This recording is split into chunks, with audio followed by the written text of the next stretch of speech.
एक तरफ है हमारे पास होंडा एक्टिवा 125 जो कि one of the most selling scooter है 125 सीसी सेगमेंट में, और दूसरी तरफ एक ऐसा स्कूटर जो सबसे ज़्यादा टक्कर दे रहा है एक्टिवा 125 को, और वो है सुजुकी एक्सेस 125।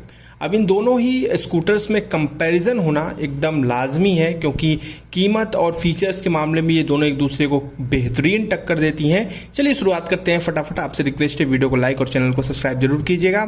सबसे पहले इनकी कीमत पे फोकस करेंगे तो यहाँ पे सुजुकी एक्सेस 125 के 4 वेरिएंट आपको मिलते हैं। जो बेस मॉडल है वो 80,000 रुपये, 80,335 रुपये, 80,335 रुपीज़ एक्स शोरूम प्राइस पे है। और इसका जो सबसे टॉप मॉडल है जो राइड कनेक्ट एडिशन आता है वो है 90,934 रुपीज़, यानी कि 90,934 रुपये एक्स शोरूम प्राइस पे है। ठीक है, ऑन रोड प्राइस बढ़ जाती है, आपको ये चीज़ पता होगी। अब जैसे हम होंडा एक्टिवा में आते हैं तो इसके भी 4 वेरिएंट आते हैं। बेस मॉडल 80,684 रुपये, 80,684 रुपीज़, और टॉप मॉडल यानी कि एच स्मार्ट वेरिएंट वो 89,857 रुपीज़, यानी कि 89,857 रुपये। यानी कि इनकी कीमत में सिर्फ 500 से 1,000 का फ़र्क है, जो कि बहुत बड़ा फ़र्क नहीं है, इसलिए हम इसे मेंशन नहीं करेंगे। आगे बढ़ते हैं, इनकी इंजन देख लेते हैं किसका ज़्यादा पावरफुल है। यहाँ पे एक्सेस 125 में 8.7 PS 8.7 PS की पावर मिलेगी, और 10 यानी कि 10 न्यूटन मीटर का टॉर्क मिलेगा। वहीं पे जैसे हम एक्टिवा में आते हैं तो 8.97 8.97 PS की पावर मिलेगी, और 10.4 न्यूटन मीटर का टॉर्क मिलेगा। अब पावर और टॉर्क रेशियो को जब हम कंपेयर करते हैं ना, तो एकदम स्लाइटली बहुत हल्का सा डिफरेंस समझ में आता है, जो कि चलाते वक्त तक आपको पता नहीं चलेगा। एक्टिवा बहुत हल्की सी पावरफुल है, बट बहुत ज़्यादा इसे हम नहीं बोलेंगे। ठीक है, अगली चीज़ मैं बताता हूँ वो है इनके ब्रेक्स।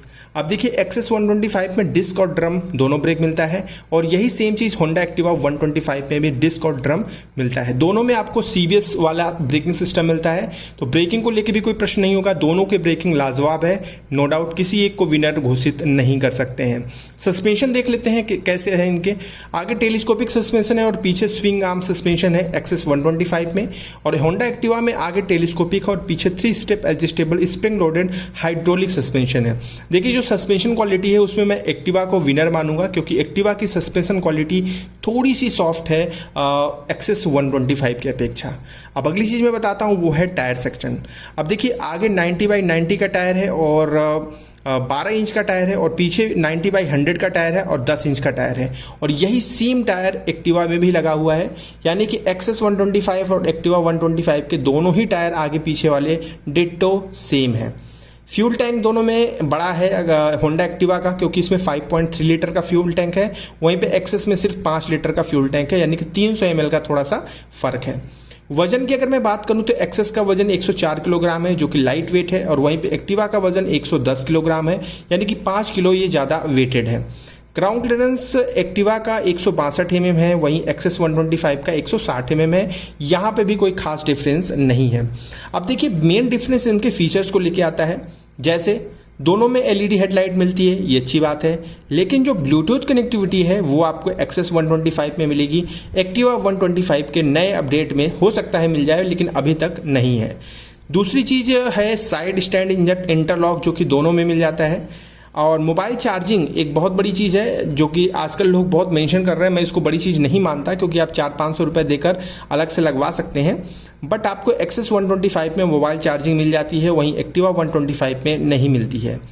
अगर मैं स्पेस की बात करूं, जो सीट के नीचे स्पेस होता है तो उसमें भी एक्सेस बाजी मार लेती है, क्योंकि एक्सेस में 21.8 लीटर का जो है स्टोरेज मिलता है। वहीं पे अगर आप एक्टिवा की बात करें तो उसमें आपको स्टोरेज थोड़ा सा बहुत हल्का सा लगभग 20 लीटर का देखने को मिलता है, तो बहुत हल्का सा डिफरेंस आपको महसूस होगा। अब अगली चीज़ बात करते हैं वो है फ्रंट रॉक फॉर स्टोरेज। जो आगे का जो स्टोरेज मिलता है उसकी मैं बात करूं तो वो आपको दोनों में देखने को मिलता है। सेंट्रल लॉक सिस्टम दोनों में मिलता है, डिजिटल मीटर कंसोल दोनों में मिल जाता है। हाँ, एक फीचर है जो एक्टिवा में ज़्यादा मिलता है, वो है एच स्मार्ट वाला फीचर, जो कि एक स्मार्ट जो है फीचर है, जिसकी वजह से आप अपने स्कूटर को कहीं पे भी खोज सकते हैं और लास्ट लोकेशन चेक कर सकते हैं, कई सारी चीज़ें हैं। तो ये एक थोड़ा सा जो फीचर है वो आपको एक्सेस 125 में नहीं मिलता है। अब देखिए माइलेज की अगर मैं बात करूँ ना, तो माइलेज में एक्सेस आगे निकल जाएगी, क्योंकि एक्सेस में 50 से 55 के ऊपर का माइलेज भी आप निकाल सकते हैं, लेकिन एक्टिवा में आपको 50 से 55 के बीच में ही रहना पड़ेगा। आप इससे ज़्यादा की उम्मीद मत करिएगा, ठीक है। अब देखिए प्रश्न ये उठता है कि हमें दोनों ही स्कूटर्स में अब कौन लेना चाहिए, क्योंकि इनके फीचर्स और स्पेक्स तो हमने कंपेयर कर लिए। तो देखिए मैं एक शब्दों में आपको बता दूं, अगर आप एक्टिवा के फ़ैन हैं तो फिर मैं कितना भी बोलूं आप एक्सेस लेंगे ही नहीं, फिर आप एक्टिवा पे ही जाएंगे। आजकल लोगों का भरोसा एक्टिवा पे बहुत ज़्यादा है, वो सिर्फ होंडा अगर हटा दें तो एक्टिवा अपने नाम से ही ब्रांड बन चुकी है।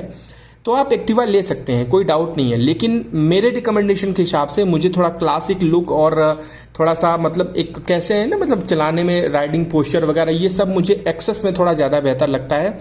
इसलिए मेरा प्रेफरेंस जो है वो एक्सेस की तरफ है। अगर मुझे लेना होगा तो मैं एक्सेस 125 लूँगा। अब आप कमेंट में बताइएगा कि आपका ओपिनियन क्या है, आप कौन सी लेना पसंद करेंगे, एक्सेस 125 या एक्टिवा 125। हमें उम्मीद है कि आपके डाउट जो है क्लियर हो गए होंगे। चलिए फिर से मिलेंगे एक नए कंपैरिजन के साथ, और जिस भी बाइक या जिस भी स्कूटर का कंपैरिजन आप चाहते हैं आप कमेंट करिएगा और अपना ध्यान रखिएगा।